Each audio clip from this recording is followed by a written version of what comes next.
அது சொல்லணும். ஆக்சிடென்ட் பதில் சொன்ன எதிர்பார்ப்பா நடக்கிறது. எதிர்பார்க்காம நடக்கிறோம், ஆனால் நம்ம எதிர்பார்க்கணும். ஏன் எதிர்பார்க்கணும்? எதிர்பார்த்தா ஒரு ஆக்சிடென்ட் தடுக்கலாம் இல்லையா? நீங்க டூவீலர்ல போயிட்டு இருக்கீங்க, நடந்து போயிட்டு இருக்கீங்க.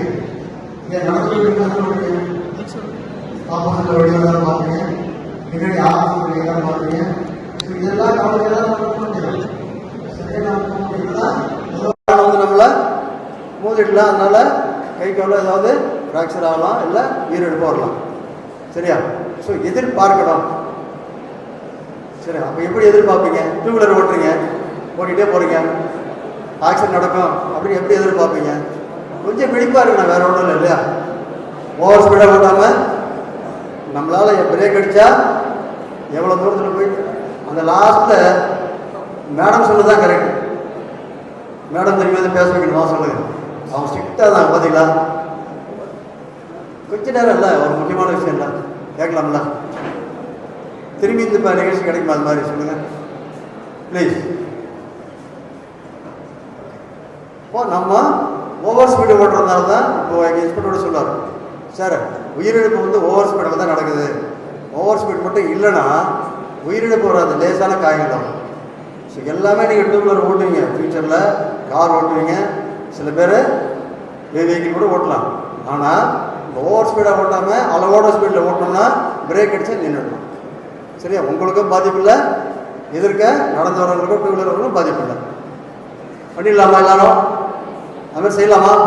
இந்த 26ஆம் தேதி வந்து ஆக்சிடென்ட் நடக்கக்கூடாது அப்படின்ட்டு போலீஸ் வந்து நடவடிக்கை எடுக்கிறோம். நீங்கள் ஒத்துழைப்பு தந்தால் தான் அது முடியும். ஸ்டூடெண்ட்ஸு, பொதுமக்கள், எல்லா செக்டாரில் இருந்தும் ஒத்துழைப்பு இருந்தால் நம்ம ஆக்சிடென்ட் என்ன பண்ணலாம்? ஜீரோ கொண்டு வந்துடலாம். விபத்து இல்லை சென்னையில் அப்படிங்கிறத கொண்டு வந்துடலாம். கடைசியாக ஒரு உறுதிமொழி எடுப்போம், அது கடைசியாக இருக்குது. அடுத்தது, அதனால் பாதிப்பு என்னன்னு தெரியுமா? யாராவது ஆக்சிடென்ட் ஆனதுக்கப்புறம் யாராவது ஒரு ஸ்டூடெண்ட்டோ யாராவது பார்த்துருக்கீங்களா? கை கால் அடிபட்டதுன்னா திரும்பி ரெக்கவரி ஆகி வர்றதுக்கு 2 மாதம் ஆகலாம்.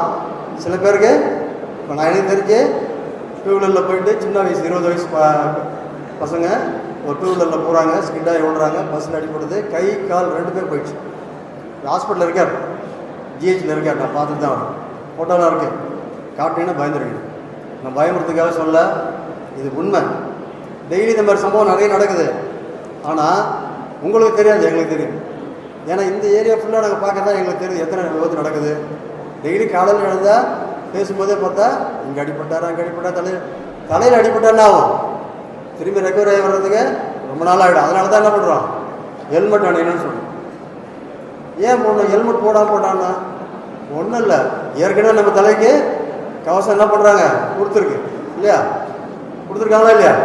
வந்திருக்கு. ஆனால் அது போக நடந்து போனால் கீழே விழுந்தால் பாதுகாப்பு தான் அதுக்கு. சரியா?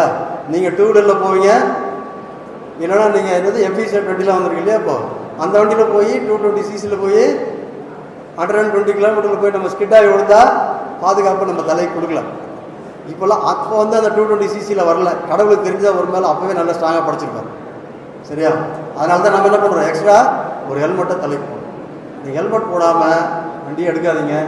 நிறைய பிள்ளைங்க ஹெல்மெட் போடாமல் உயிரிழப்பு தான் அதிகமாக இருக்குது. 75% ஹெல்மெட் போடாமல் தான் உயிரிழப்பு. லேசான காயத்தோட உயிர் தப்பிச்சுக்கலாம். சரியா? ஸோ அதனால் கண்டிப்பாக ஹெல்மெட் போடுங்க. யார் சொன்னாலும் கேட்காதீங்க. நீங்கள் இப்போ நீங்கள் இந்த மாணவிகளாம் பாருங்கள், உங்கள் அப்பாவோ யாரோ உங்கள் அண்ணனோ வண்டி எடுக்கிறாருன்னா ஹெல்மெட் போடலாம், நீங்கள் ஏறாதீங்க. ஏன்? உங்கள் உயிரும் அதில் இருக்குது. நீங்களும் ஹெல்மெட் போடணும். பின்னாடி உட்காந்தா சட்டம் இருக்குது. சட்டம் எதுக்கு கொண்டு வந்துருக்காங்க? ரூல் இருக்குல்ல, ஹெல்மெட் போடணும் ரூல் இருக்குது. இப்போ ரூலை வயலேட் பண்ண என்ன ஆகும்? போலீஸ் கேஸ் போடுவாங்க. போலீஸை பார்த்தா வெறுப்பாக இருக்கு, என்னடா இந்த வாரம் கேஸ் போட்டே இருக்காங்க அவங்க, அப்படி இல்லையா? போடலன்னா என்ன ஆகும்?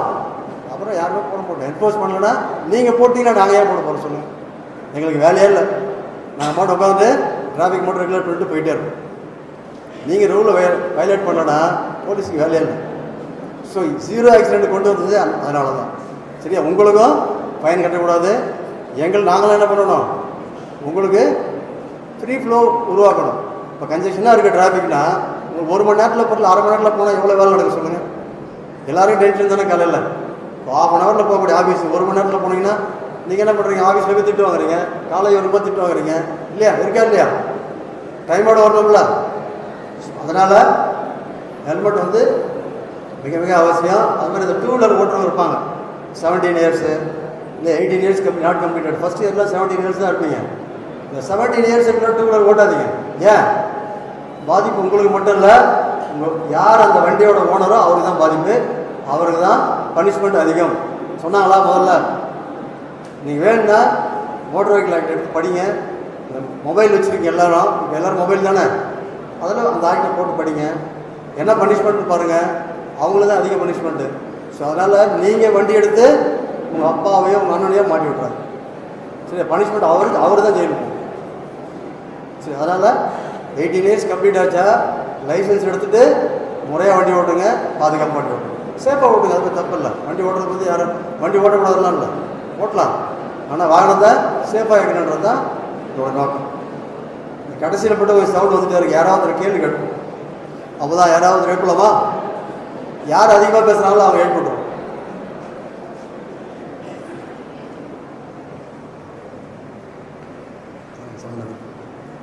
இந்த ரீல்ஸ் போகிறவங்கள யாராக இருக்கீங்களா?